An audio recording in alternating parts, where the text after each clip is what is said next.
I'm pretty angry. Angry about the whole mess. Not only black veterans, but angry about the way black people have been treated on a whole. And everyone knows what's going on, and still yet there's some people who insist that nothing is going bad and that things are going for the better, and we know that nothing's going for the better. I have been made even more angry by going to Vietnam and having to contribute and seeing black youth die in Vietnam and still yet coming back, and no one wants to listen to us, no one wants to hear what we have to say, and no one wants to do anything for us. We're still being treated as subhumans.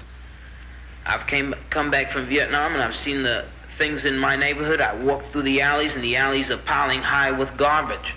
I see young black children running through the streets. They don't have the proper clothes on, and it's not the same old lie that their parents don't want to work. That is not the case. The case is they can't find jobs.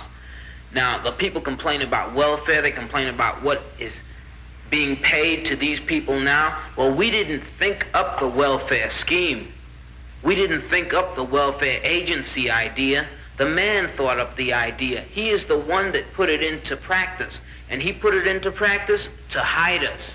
He paid enormous sums of money for 2 rooms that the welfare agencies would pay something like $150. And these weren't 2 good rooms. I can take you and show them to you right now. They were rat-infested rooms, the plaster holes in the wall broken, the ceilings corroding. And they paid this money to the people to keep them off the streets, to hide them. And then they built subways, and they built the subways under us so they would never have to see us. But they did something wrong when they built those skyscrapers, because then we could see the skyscrapers and we saw what they were putting out. And then we started crawling out of our neighborhoods and taking looks at what the man had. And because we saw what the man had, then we became more angry. And it's now because these people are demanding that they get what's theirs. Now the man says, do away with welfare. He says these people are lazy. They're always collecting welfare. Well, man, it was your idea. It wasn't our idea, so crawl off our backs. These people didn't want to hide to start with. They asked you for jobs in the beginning. You didn't want to give them the jobs. You didn't want to give them the better education. You didn't want to give them the better housing. Instead, you chose to give them charity.